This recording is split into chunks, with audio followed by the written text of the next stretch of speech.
Bom dia a todos, tudo bem com todos vocês?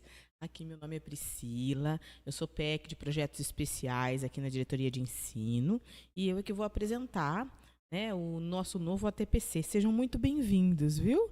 Ao nosso próximo ATPC, agora com um tema Introdução ao Socioeducativo, tá bom?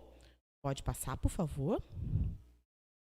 Muito obrigado. Então aí, ó, essa daí é uma caricatura da minha carinha, né? Meu nome é Priscila e eu sou professora especialista de currículo dos projetos especiais, ok? Sejam muito bem-vindos e bora começar. Sérgio, pode rodar. Eu trouxe para início de conversa, para uma reflexão inicial, uma música dos Engenheiros do Havaí, tá? Que a música ela traz uma perguntinha também, que é para vocês refletirem em casa. Somos quem podemos ser ou o contexto ou que o contexto nos impõe, né? Será que a gente é quem a gente pode ser ou a gente é aquilo que o contexto nos impõe, né? Então, essa música ela traz muito a se refletir a respeito desse assunto e eu trago ela como sugestão para vocês darem uma olhadinha com muita calma em casa, tá? Pode passar, Sérgio, por favor? Essa é a continuação da música, pode passar. Ok. Aí nós temos a nossa pauta, tá? A nossa pauta, a gente inicia com os princípios básicos do socioeducativo.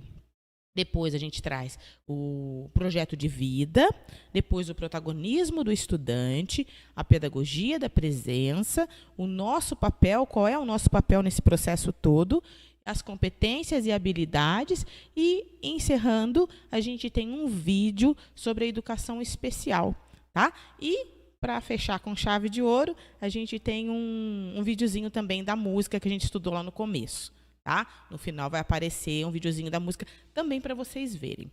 Pode prosseguir, Sérgio. Obrigado. Objetivo. O nosso objetivo do trabalho de hoje é contribuir para a formação dos professores a fim de minimizar as discriminações e pré-julgamentos a caminho da reinserção dos estudantes na sociedade, tá? Proporcionar condições à reflexão sobre os objetivos, planejamento, definição de metas, organização necessária para alcançá-las, mobilizando competências cognitivas e socioemocionais, com vistas no desenvolvimento integral de nossos estudantes. Pode prosseguir, por favor. O socioeducativo. O que vem a ser o socioeducativo? A sociedade entende, num primeiro momento, em linhas gerais, que o socioeducativo é a implementação, processo de implementação de medidas de correção para adolescentes infratores, geralmente e inicialmente em caráter punitivo. Porém, esse caráter depois vem sendo modificado, né? Porém, que tipo de correção é feita se não existe a ressignificação, né? Para corrigir, a gente precisa ressignificar. E esse erro, a gente vai ressignificar o erro para que a educação surja a partir desse erro, tá? Então, trazendo a mudança do adolescente em questão. Então, assim, o intuito de trazer medidas que vão ressignificar o erro desse menino, que vão ressignificar esse movimento dentro da cabecinha dele, para que ele consiga reconstruir, para que ele consiga ter êxito dentro da educação, trazendo mudanças no adolescente, é que foi criada essa lei. Uma lei, aqui é a Lei 12.594, de 18 de janeiro de 2012. Essa lei, ela vem instituir e vem regulamentar. Pode mudar, por favor? Obrigado. Essa lei, né, a 12.594, de 18 de janeiro de 2012, ela vem instituir e vem regulamentar. Ela vem instituir o Sistema Nacional de Atendimento Socioeducativo, que é o SINASE, tá? Que é o sistema no qual esse atendimento vai ser aplicado, e vem regulamentar as medidas socioeducativas, as medidas que são destinadas ao adolescente que praticou o ato infracional, tá? Então, ela regulamenta essas medidas socioeducativas que vão ser adotadas para o adolescente que praticou o ato infracional. O ato infracional, ele é praticado por criança e adolescente. Já o crime é praticado por adultos, tá? Então, pode rodar, por favor.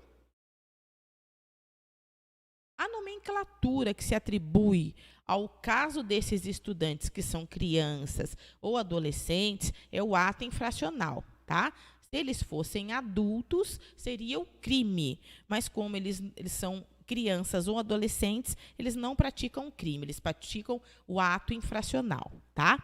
E a gente precisa deixar bem claro que a criança, ela é tida como criança de 0 até 12 anos incompletos. Ela é tida como criança. Já o adolescente, ele passa a ser adolescente a partir dos 12 anos completos até os 18 incompletos. Aí ele é o adolescente. Quando completa 18 anos para frente, ele já é o adulto. Então, ele já não comete mais ato infracional, ele comete crime, tá? Então, a criança de 0 a 12 incompletos cometem o ato infracional e o adolescente de 12 completos até os 18 incompletos. Tanto a criança quanto o adolescente cometem o ato infracional, enquanto que o adulto cometem o crime, né? Pode prosseguir, por favor. Obrigado. Então, aqui, o ato infracional, aqui tem na realidade, é uma estrutura para ficar bem claro na cabecinha da gente esse movimento, tá? A criança e o adolescente que praticam o ato infracional e o adulto que pratica o crime ou a contravenção penal, tá? Que pode ser tido como crime e pode ser tido como contravenção penal. Quem pratica esse é o adulto, ok? E a criança, como ela é inimputável, ela não recebe as medidas socioeducativas, ela não tem consciência do que ela faz. Dentro da lei, a criança, ela pratica esses atos infracionais em uma medida que ela não tem noção do que ela está fazendo.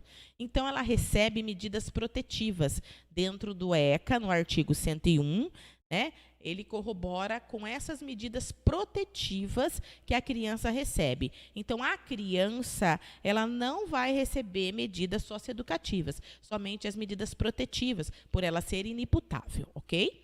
Já o adolescente, ele já tem uma certa consciência dos atos que ele pratica, então, ele vai receber medidas socioeducativas, medidas essas que vão buscar a ressocialização desse menino, buscar a reestruturação da vida dele, tá? E a reinserção na sociedade. Então, essas medidas socioeducativas, elas surgiram dentro da lei que a gente acabou de estudar e dentro do ECA, no artigo 112, ela traz também as medidas socioeducativas, ok? Já o adulto, ele não recebe nem medida protetiva nem socioeducativa, eles recebem as sanções penais, né? Eles recebem as penas. Pode prosseguir, por favor. Nos termos da Lei 12.594/2012, é regulamentado todo esse movimento de atendimento aos adolescentes em conflito com a lei, né? E essas medidas socioeducativas, elas são adotadas dentro de critérios, de princípios e de regras, né? Então, essas medidas socioeducativas, elas são adotadas mediante a dificuldade, mediante o ato penal que foi cometido pelo adolescente ou pelo adolescente, no caso, né? Mediante o ato, o tamanho desse ato infracional que é cometido e de acordo com princípios, critérios e regras que a lei traz, tá? Esses princípios, critérios e regras, eles são construídos por adesão dos sistemas estaduais, distritais e municipais, que constroem planos, políticas e programas para, dentro desses princípios, critérios e regras, para fazer o atendimento desses adolescentes em conflito com a lei, tá? Todo esse movimento é registrado nessa lei 12.594 de 2012, que foi construído no SINASE. Pode passar, por favor. As medidas socioeducativas, hoje, elas têm um caráter predominantemente pedagógico.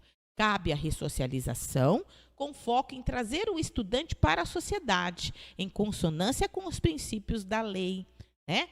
Tendo um foco mais retributivo e preventivo. O nosso foco maior com as medidas socioeducativas é o foco retributivo e o foco preventivo.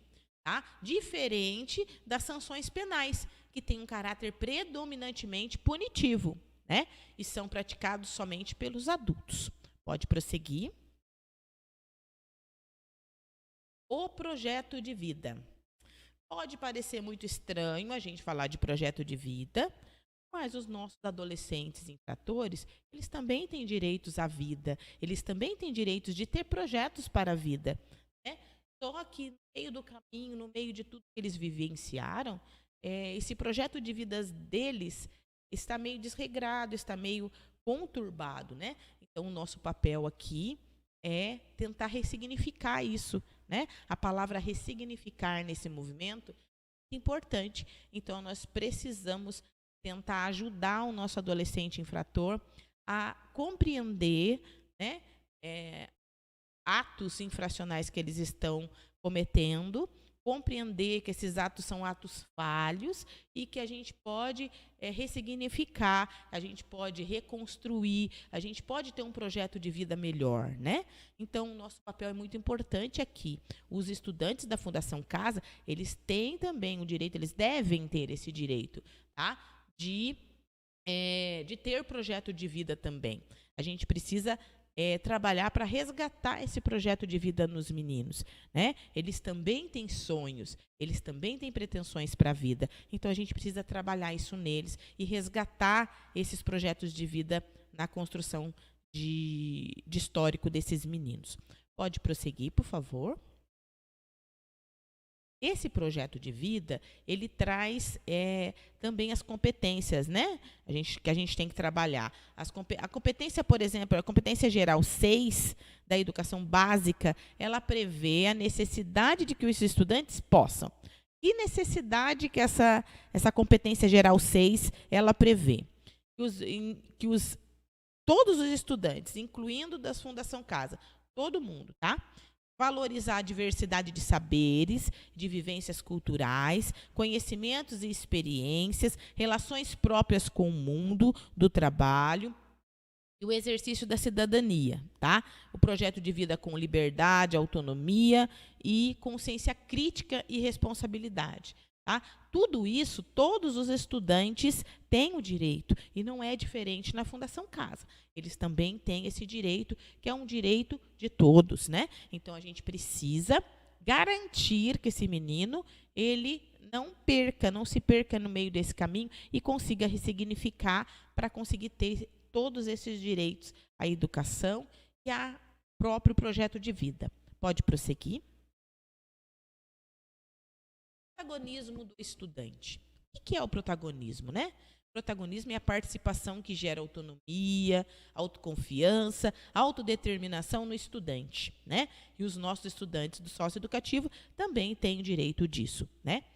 A gente precisa ofertar esse direito para eles que eles consigam desenvolver as competências, o autoconhecimento, a autogestão, o engajamento com o outro, a abertura para o novo, a amabilidade, resiliência emocional e visando a autonomia, tá? A educação também tem todos esses direitos, ok? Pode prosseguir.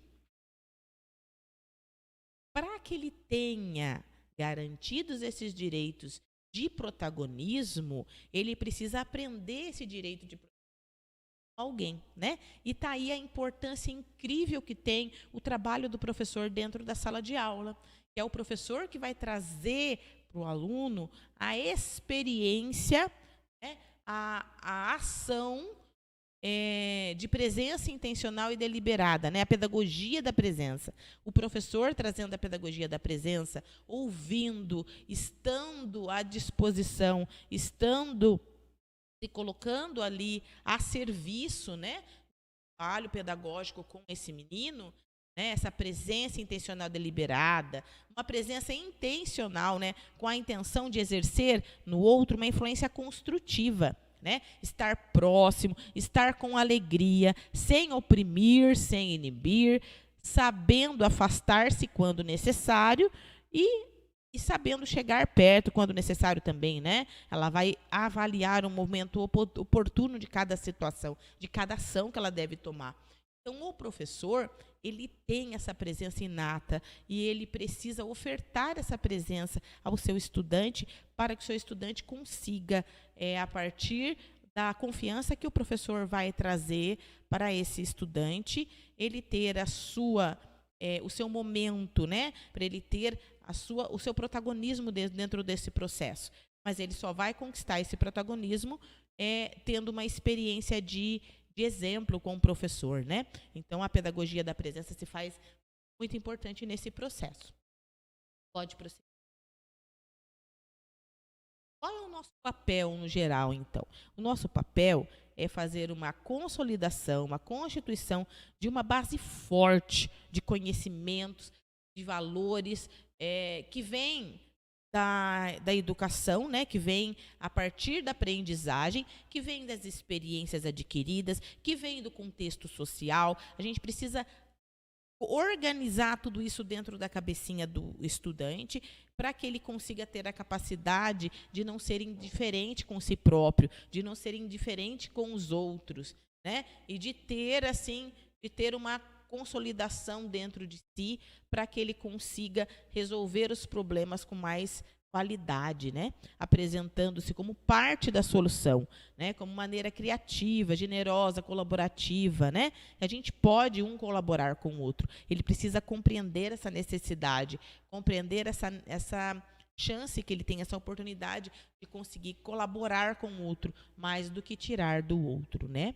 Conjunto é um conjunto de competências, né? A gente trazer para o estudante um conjunto de competências cognitivas, socioemocionais e competências gerais básicas da educação para que ele consiga mobilizar todo esse conteúdo dentro de si e ressignificar e reconstruir a própria vida, reconstruir o próprio projeto de vida para fazer de todo esse movimento um movimento mais seguro e mais prazeroso.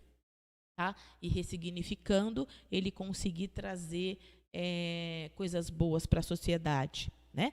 Pode prosseguir, por favor. Parte do nosso papel é fazer a formação para a vida, a excelência acadêmica e o desenvolvimento das competências socioemocionais, né? Então, a proposta pedagógica, ela tem esses 3 eixos, que é a formação para a vida, a excelência acadêmica e o desenvolvimento das competências socioemocionais. Todo esse movimento vai fazer com que o estudante consiga ressignificar essa construção dentro de si, tá? E conseguir trazer ideias novas a respeito de tudo isso. Então, é possível que os estudantes ampliem as suas possibilidades, né, na atuação da escola e na vida, né? Então, se isso é possível, a gente precisa trabalhar o melhor possível para que isso seja alcançado, né? Pode prosseguir, por favor. Então, o que vem a ser a formação para a vida, né? Aprender a enfrentar os desafios, aprender a cultivar esses esforços dentro de si, né? De como enfrentar os desafios. Desde sempre, desde o começo, reconhecer a importância de cumprir a sua responsabilidade, de que cada um tem uma responsabilidade no mundo, cada um tem um papel e uma função dentro do e cada um pode ajudar o outro, né? Ao invés de atrapalhar o outro. Então, a gente pode ter essa escolha é nossa, de ajudar o outro ou atrapalhar o outro. Então, a gente tem essa responsabilidade de escolha, né? Então, a gente enfrenta desafios porque muitas vezes a gente não vai ser atendido, né? Nem sempre a gente vai ser atendido. Então, a gente precisa ter uma segurança muito grande emocional, ter uma segurança muito grande no socioemocional da gente, para que a gente consiga ressignificar e reconstruir, né? Para poder enfrentar esses desafios e conseguir para o êxito no final, tá? Então, o eixo formação para a vida, o que traz esse eixo formação para a vida?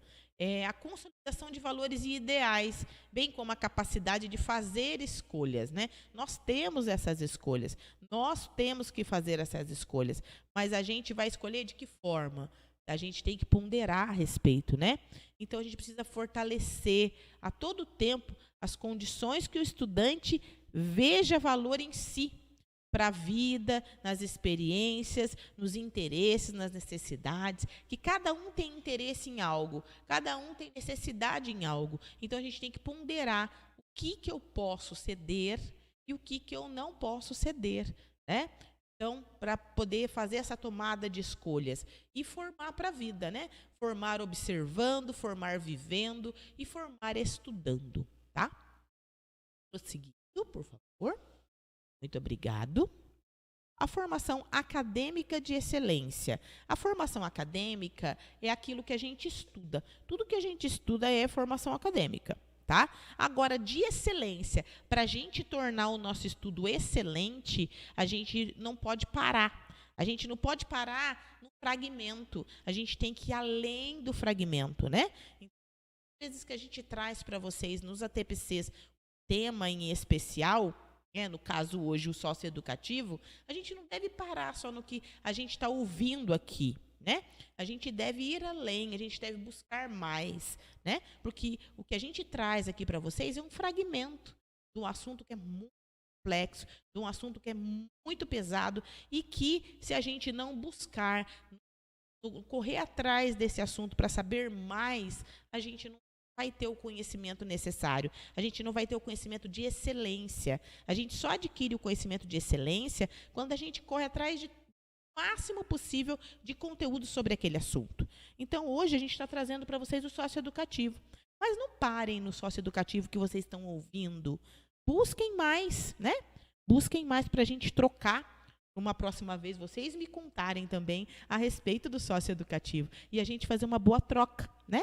Então, a formação acadêmica é isso. A gente ser excelente naquilo que faz não se resume só em ouvir um ATPC, não se resume só em fazer estudo de um documento. A gente precisa ir além, a gente precisa, a partir desse documento, ir além, ir investigando, pesquisando, ir questionando, né? Porque através das experiências, através dos estudos e através das falas de pessoas com autoridade e legitimidade, isso também é importante, né? A autoridade de quem está falando e a legitimidade, porque a gente pode estar falando com autoridade, mas não ser legítimo, né? E para ser legítimo, a gente tem que buscar em fontes seguras, né? Em fontes de orientação de resoluções, orientações oficiais. E quando a gente busca as orientações oficiais, a gente tem o respaldo e o resguardo necessário,